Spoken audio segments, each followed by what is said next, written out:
Bonjour, c'est Cryptoly, j'espère que vous allez bien. Aujourd'hui, on va faire une vidéo sur un narratif qui a explosé en fin 2024 et qu'on est en train d'oublier petit à petit. Alors le but n'est pas de vous proposer une série crypto, loin de là, mais bien vous faire réaliser qu'il y a des choses qui sont en train de se passer, qui sont alimentées par des nouvelles du monde réel, mais qui ne se voient pas encore dans les graphiques, et pourtant on sait qu'il se passe des choses. Et oui, si vous avez compris, je vais passer sur la notion de USA, capital de l'intelligence artificielle et de la crypto-monnaie. Si vous avez compris un petit peu le signal qui est donné, que ce soit à travers les investissements qui ont été poussés et signés par les USA, 500 milliards de dollars pour la construction d'une farm de puissance de calcul en Amérique, avec les géants justement de l'intelligence artificielle et de la crypto-monnaie. Encore une fois, on met les deux sur le même piédestal, c'est qu'il y a une raison, c'est qu'il y a quelque chose qui pousse en avant l'évolution technologique, et donc on met au même niveau l'IA que la crypto. Et donc ça veut dire qu'en 2025, il y a de grandes chances d'avoir un énorme narratif de ce côté-là. Et donc, si vous comprenez un peu où je vais vous amener, je vous amène sur la notion d'agent IA. Alors oui, là-dessus, il faut comprendre déjà deux choses, c'est que c'est ultra spéculatif, qu'il y a des protocoles qui ne servent strictement à rien, la majorité, quelques-uns qui sont en train d'essayer de construire et d'innover dans l'écosystème de la crypto en général, et vous allez voir qu'il y a plein de choses qui sont en train de se faire. Oui, et on a souvent la mémoire courte, souvent la mémoire trop courte de base, dans lequel on a tendance à oublier ce qui s'est passé. Il y a une hype, oui, qui a eu lieu, et du coup on oublie tout simplement ce qui s'est passé. On oublie tout ce qui s'est construit justement à partir de novembre, décembre, janvier. La hype est peut-être passée, mais ça continue toujours à construire. Et c'est là où c'est important de voir l'évolution. On a tendance régulièrement à oublier très vite ce qui se passe. Et quand on voit des nouvelles comme celle-ci, des investissements comme ceux des USA, on peut justement supposer très fortement on va avoir une hype qui va se reconstruire autour des agents IA et de tout ce qui est sous-narratif autour de ça, que ce soit les agents eux-mêmes, les infrastructures nécessaires aux agents IA, ou même la DeFi AI, ce qu'on appelle l'intelligence artificielle de la finance décentralisée, qui a été notamment portée grandement par AXBT. AXBT qui est un agent IA, je pense que vous l'avez vu sur Twitter, en plus d'avoir un price action qui est très intéressant, on va aller le voir dans quelques instants, qui met en avant pas mal de projets, et justement on a une réflexion générale sur qu'est-ce que la valeur apportée par ce type d'agent IA et comment ça se structure. Moi, le point important, avant d'aller plus loin, c'est de noter déjà quelque chose. C'est que oui, la market cap a tapé un top il y a quelques temps, et ensuite a redescendu. Par contre, moi, la chose que je veux vous montrer, c'est l'augmentation des agents IA. Qui monte, ça continue à construire, ça continue à développer petit à petit, et la market cap en elle-même qui a arrêté sa chute, qui est en train de se restructurer. Donc on a bien ici, potentiellement, un lot qui a été posé, on peut aller un petit peu plus bas, oui, mais on voit qu'il y a bien une structuration qui est en train de se faire. On est passé de l'hyper spéculatif à quelque chose qui se construit, à quelque chose qui peut aller beaucoup plus loin, ne serait-ce que dans la représentation de l'intelligence artificielle et la liaison avec la blockchain, comme vous pouvez le voir dans les discussions de Donald Trump. Et avant d'aller plus loin dans cette réflexion, vous avez en commentaire en description la possibilité d'accéder à mon groupe privé gratuit dans lequel vous allez avoir une formation, des lives, des informations et des articles complémentaires, bref, tout pour pouvoir évoluer beaucoup plus vite, ainsi que l'accès directement à Xify, qui est mon outil pour pouvoir justement gérer mon portefeuille, gérer les répartitions et pouvoir planifier mes différentes stratégies. C'est en commentaire en description si ça vous intéresse. Et on attaque tout de suite. Parce que oui, quand on regarde CoinMarketCap, quand on regarde l'onglet agent IA, on voit qu'on a quand même un pléthore d'agents IA. Et surtout, beaucoup qui ne sont pas dans le top 100. On voit bien qu'on a 3 dans le top 100 et encore, on fait noter justement fait dedans, alors que la réalité c'est qu'il n'est pas forcément dedans. On va avoir Virtuals, on va avoir AI16Z, on va avoir AXBT qui sont les premiers. Et ensuite, on s'enfonce quand même pas mal, tout de suite dans le top 300, top 400, top 500, voire même plus bas, top 1000, et donc ça sous-entend aussi qu'on est sur quelque chose d'ultra spéculatif. Donc prenez un maximum de recul par rapport à tout ce que je vais vous dire sur une bonne gestion, bien évidemment, de votre risque, parce que, en l'occurrence, ça peut très bien être divisé par 2 en l'espace de quelques heures, comme multiplié par 10, voire plus, en 2-3 semaines si jamais le narratif s'active.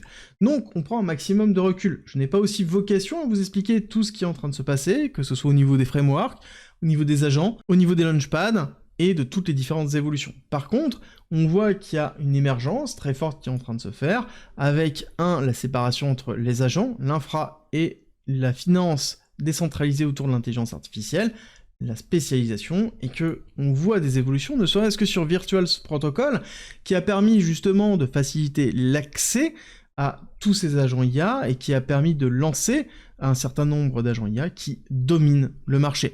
Ce qui est intéressant au niveau de Virtuals, c'est qu'ils ont fait un changement drastique dans leur façon de fonctionner. Ils sont ouverts, ils ont arrêté de proposer que leur framework d'agents IA, et maintenant on peut absolument tout faire.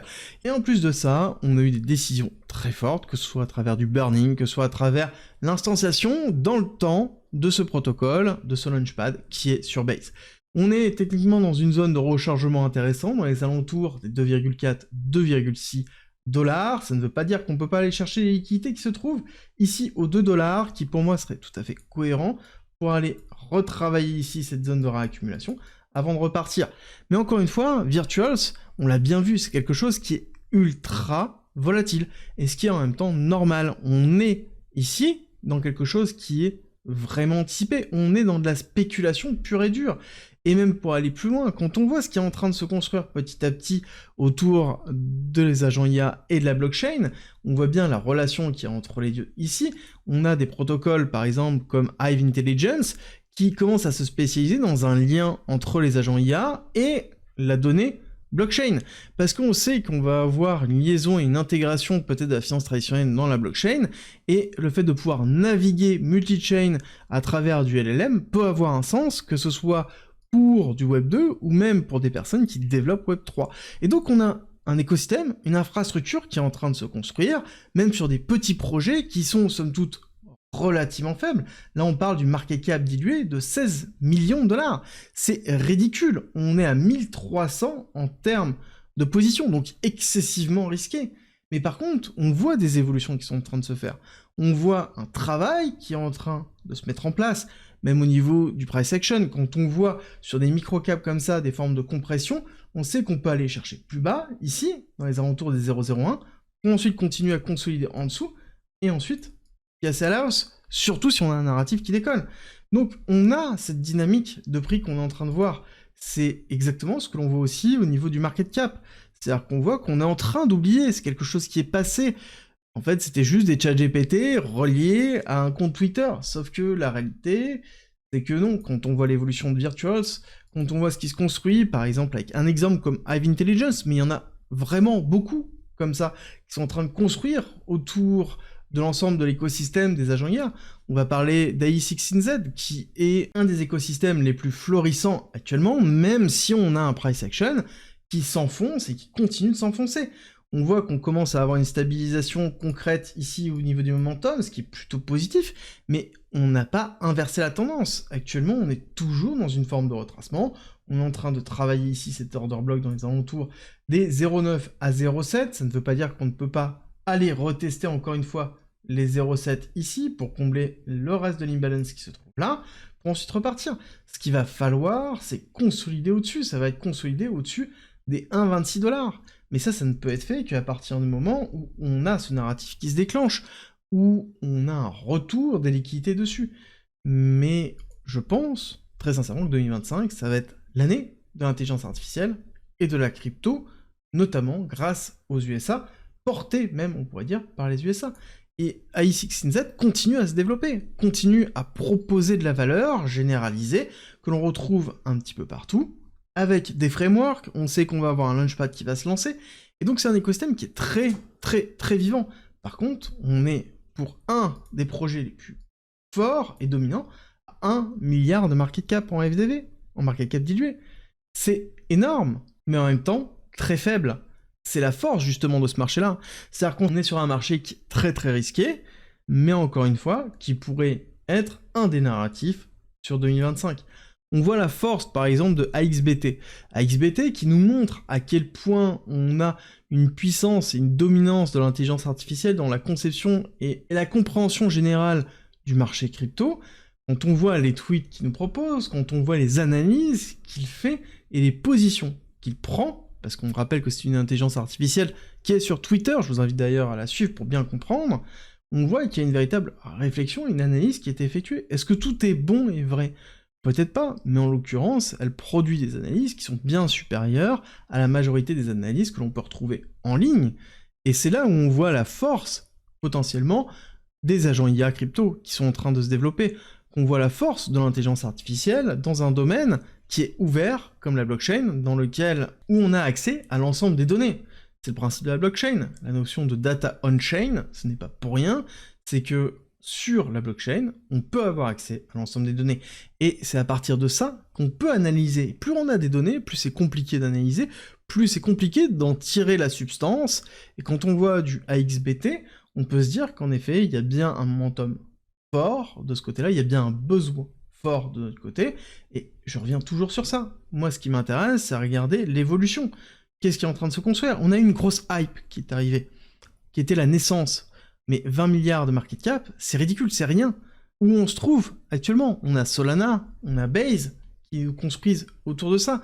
Mais quand on regarde la structuration que l'on a au niveau de la market cap, encore une fois, je vois surtout que c'est en train de se construire discrètement. Les gens oublient, les gens passent à autre chose, les gens pensent que c'était juste une mode, alors que peut-être, en effet, c'est un des narratifs de 2025. Alors vous avez compris, je suis quand même très bullish sur ça, je suis très bullish sur la notion de finance, d'intelligence artificielle et de la finance décentralisée, parce que c'est une couche d'abstraction qui est nécessaire, comprendre ce qui se passe sans devoir mettre les mains dedans. Alors, par exemple, quand on va commencer à travailler sur un protocole qui est comme Pendle, qui est un protocole de finance centralisée très complexe, mais qui permet de faire des choses extraordinaires, bah, avoir une couche d'abstraction par-dessus serait tout à fait logique.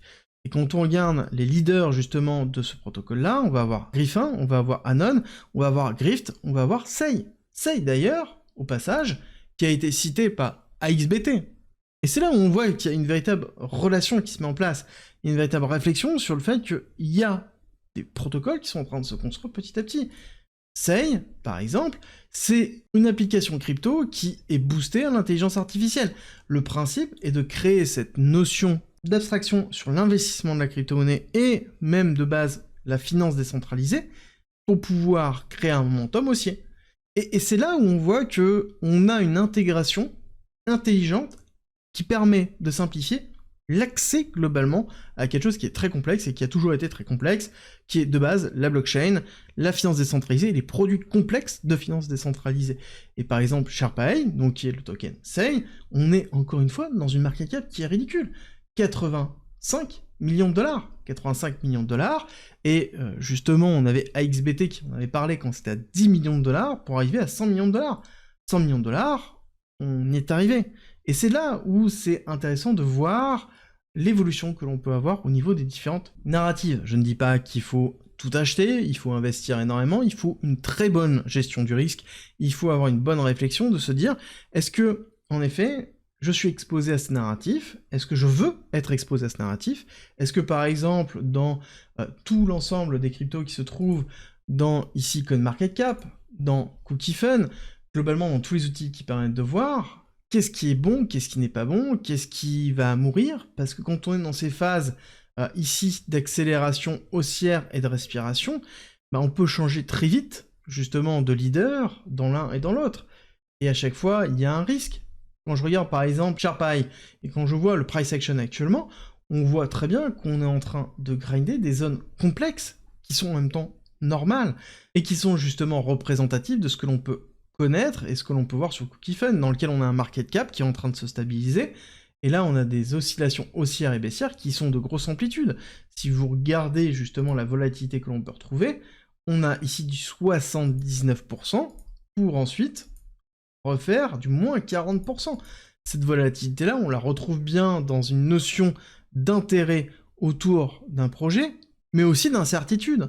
Et ce qui est en même temps logique sur ces low market cap, parce que oui, majoritairement, si vous sortez très vite des grosses market cap, donc globalement de ces de Virtuals, de AI16Z, de AXBT, bah, tout le reste devient très risqué, tout le reste devient très volatile, peu importe qu'on ait des prix intéressants, par exemple si on retrouve dans les alentours de 0,06 au niveau de SEI, on aura un prix qui sera très intéressant parce qu'on ira chercher de la liquidité et si imbalance. Mais encore une fois, c'est de l'analyse technique. Mais il faut impérativement avoir une bonne gestion du risque. Est-ce que c'est votre cas? Est-ce que c'est comme ça que vous le concevez? C'est comme ça que vous construisez votre portefeuille? Vous devez avoir, je pense, une réflexion beaucoup plus généralisée. Et surtout ne pas penser que c'est parce que on a eu une hype qui est redescendue très vite que cette hype est terminée. Encore une fois, je pense que l'intelligence artificielle, les agents IA, et tout ce qui tourne autour de l'infrastructure décentralisée va avoir une grosse année en 2025. Après, est-ce que ça va être les leaders que l'on retrouve là? Est-ce que ça va être les petites cryptos qui n'ont pas encore éclaté? Ou est-ce que ça va être un nouvel actif et une nouvelle crypto qui arrive? Malheureusement, on ne peut pas le savoir, et c'est pour ça qu'il faut impérativement suivre, comprendre le marché, et prendre du temps pour analyser ce qui est en train de se passer. Parce que oui, je peux vous assurer qu'avec l'élection de Donald Trump et les différentes décisions qui sont en train d'être prises, il y a beaucoup de changements qui vont arriver en 2025 et 2026.